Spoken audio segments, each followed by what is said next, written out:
Hi this is Misha और आज हम लोग कर रहे हैं क्लास 9th की एक्सरसाइज 8.1 का question number 12। A B C D is a trapezium in which A B parallel C D and A D equal P C. ये हमें एक A B C D trapezium दिया हुआ है, तो इसमें जो ए बी लाइन है ये वाली लाइन पैरेलल है इसके, और जो ए डी साइड है ये वाली ये इक्वल है इस साइड के। तो हमें इसमें ये चार हमें दे रखे हैं, ये हमें इसमें चार पार्ट वो प्रूव कर दिखाने हैं। तो सबसे पहले हम इसमें क्या करेंगे, कंस्ट्रक्शन करेंगे। तो कंस्ट्रक्शन के लिए हम जो ए बी लाइन है, हमें क्वेश्चन में हिंट भी दिया हुआ है, तो हम इसको सबसे पहले कंस्ट्रक्शन करेंगे। और इसमें जो ए बी लाइन है ये वाली, इसको एक्सटेंड करेंगे ई तक, इस तरीके से। ये बी है एंड यहाँ तक इसे एक्सटेंड करेंगे। उसके बाद इस सी को इससे मीट कर देंगे इस तरीके से। तो अब हम इसमें लिखेंगे पहले सॉल्यूशन में, कंस्ट्रक्ट एक्सटेंड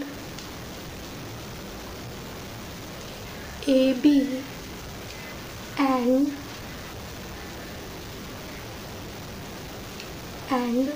ड्रॉ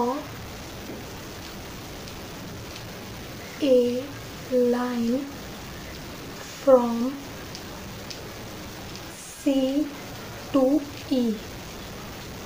उसके बाद जो कि पैरेलल होनी चाहिए ए डी के। सबसे पहले हमने ए बी लाइन को एक्सटेंड करा और उसके बाद हमने ड्रॉ करा सी को ई तक। उसके बाद जो ये सी ई है ये पैरेलल होनी चाहिए इस लाइन के, तो ये हमने कर दिया। तो अब हम इससे ये कह सकते हैं therefore A E C D is a parallelogram, क्योंकि जब ये इसके पैरेलल है और ये इसके पैरेलल है, तो क्या होता है कि पैरेललोग्राम में अपोजिट साइड्स जो होती हैं वो एक दूसरे के इक्वल होती हैं। तो ये हमारा हो जाएगा इस तरीके से। अब हमें फर्स्ट पार्ट में बोला है कि जो एंगल ए है ये वाला एंगल ये इक्वल है एंगल बी के, इसके हमें ये इक्वल कर दिखाना है। तो हम लिखेंगे सबसे पहले, तो जो हमें गिवन है तो हम लिखेंगे ए डी इक्वल है बी सी के, A D equal B C, ये हमें गिवन है। तो ये हमारी पहली इक्वेशन हो जाएगी। उसके बाद ए डी पैरेलल है सी ई के, तो हम लिखेंगे A D equal C E by construction. ये हमने कंस्ट्रक्शन की है उससे, ये हमारी हो जाएगी इक्वेशन सेकेंड। अब थर्ड इक्वेशन में हमसे बोला है, थर्ड इक्वेशन होगी अब हमारी, जो ए डी है वो इक्वल है बी सी के एंड जो ए डी है वो इक्वल है सी ई के, मतलब दोनों के ये इक्वल है। तो इसका मतलब क्या होगा, बी सी जो है वो सी ई के इक्वल होगा, तो हम लिख देंगे B C equal C E by equation first and second. ये हमने फर्स्ट और सेकंड इक्वेशन से प्रूफ किया है। अब जो बी सी है ये वाली साइड, बी सी साइड, इसके अपोजिट में हमारा कौन सा एंगल बन रहा है, एंगल ई, ये वाला। तो हम लिख देंगे एंगल ई और इसको हम मान लेंगे एंगल एफ। तो अब जो सी ई लाइन है ये वाली साइड है, इसके अपोजिट में बन रहा है एंगल एफ, और इसका हम रीज़न दे देंगे angle opposite to equal sides are equal in triangle. जो ट्रायंगल होता है उसमें जो साइड्स के इक्वल में जो एंगल होता है वो भी एक दूसरे के इक्वल होता है। तो ये हमारा यहाँ पर हो जाएगा, इसको हम मान लेंगे इक्वेशन थर्ड। उसके बाद जो एंगल ए है, ये वाला एंगल है, और एंगल ई ये वाला, तो ये दोनों हमारे सेम लाइन पर बन रहे हैं। तो हम लिख सकते हैं angle A plus angle E equal में इसका सम कितना होगा 180 डिग्री, क्योंकि ये को इंटीरियर एंगल है। तो ये हम लिख देंगे को इंटीरियर एंगल। उसके बाद जो एंगल ए है ये हो गया यहाँ पर। उसके बाद क्या होगा कि जो एंगल बी है, ये वाला एंगल बी और ये एंगल एफ, तो हम लिखेंगे angle B plus angle F equal 180 degree, क्योंकि ये एक ही पॉइंट से दो एंगल बना रहा है। तो ये हमारा हो जाएगा लीनियर पेयर। उसके बाद क्या होगा, जो एंगल बी है तो हम इसको एंगल बी लिखेंगे। उसके बाद प्लस, अब जो एंगल एफ है वो इक्वल किसके है, एंगल ई के, तो हम इसको एंगल ई लिख सकते हैं, एंगल ई इक्वल 180। अब हम लिखेंगे angle B plus angle E equal में angle A plus angle E, ये हमारा हो गया। अब जो एंगल बी है ये इधर ही की साइड रहेगा और एंगल ई इधर जाकर माइनस का हो जाएगा। तो angle E minus angle E, plus और माइनस ये कट हो जाएंगे, तो हमारा क्या बचेगा, एंगल बी इक्वल में एंगल ए, जो कि हमें यही प्रूफ करना था फर्स्ट वाले में। ये हमारा प्रूफ हो गया। इसको आप इस तरीके से भी लिख सकते हैं, angle A equal angle B, दोनों तरीके से सही है। अब हमें सेकंड वाला प्रूफ करना है, एंगल सी, ये वाला एंगल इक्वल है एंगल डी के, इस वाले एंगल के। तो अब हम करना शुरू करेंगे।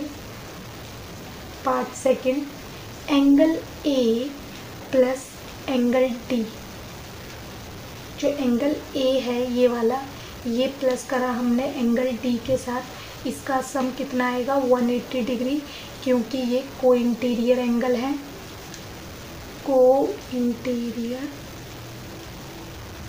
Angle.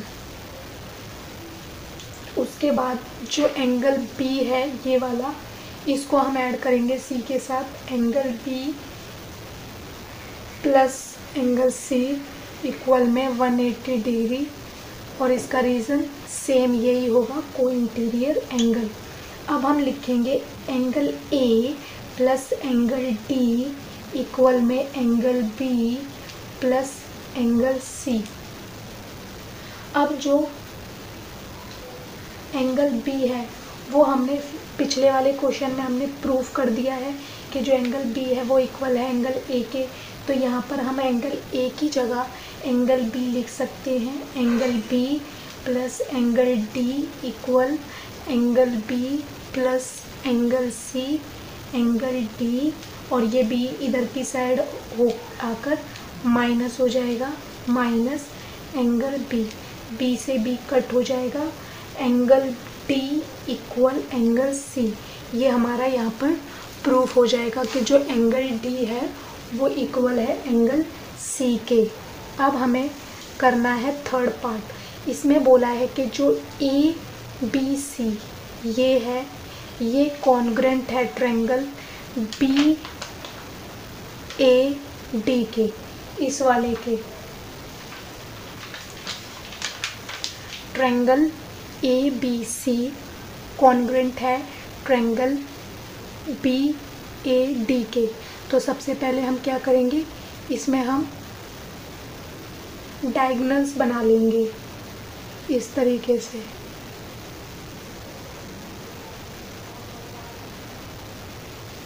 A C and B D diagonal हमने बना लिए। अब हम क्वेश्चन शुरू करेंगे। तो हम लिखेंगे third part, in triangle A B C and triangle B A D. अब इसमें क्या है, ABC ट्रायंगल में और BAD ट्रायंगल में जो साइड है AB वो इक्वल है BA के, क्योंकि ये कॉमन साइड हैं, दोनों में आ रही हैं, दोनों ट्रायंगल में, तो हम लिख देंगे कॉमन साइड। अगला जो एंगल A है वो इक्वल है एंगल B के, ये हमने फर्स्ट पार्ट में प्रूव कर दिया है, तो हम लिख देंगे प्रूव अबव।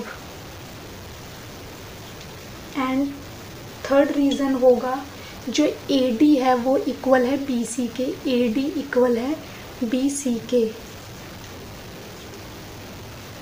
ये हमें गिवन दे रखा है।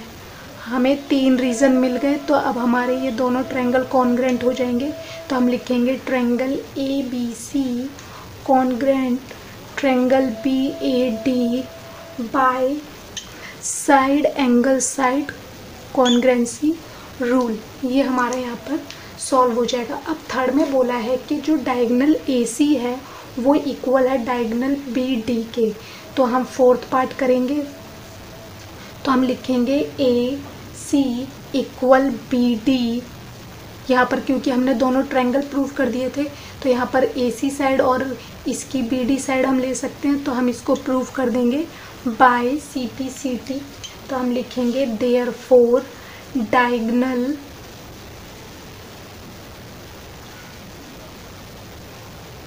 AC and BD are equal. ये हमारे यहाँ पर चारों के चारों पार्ट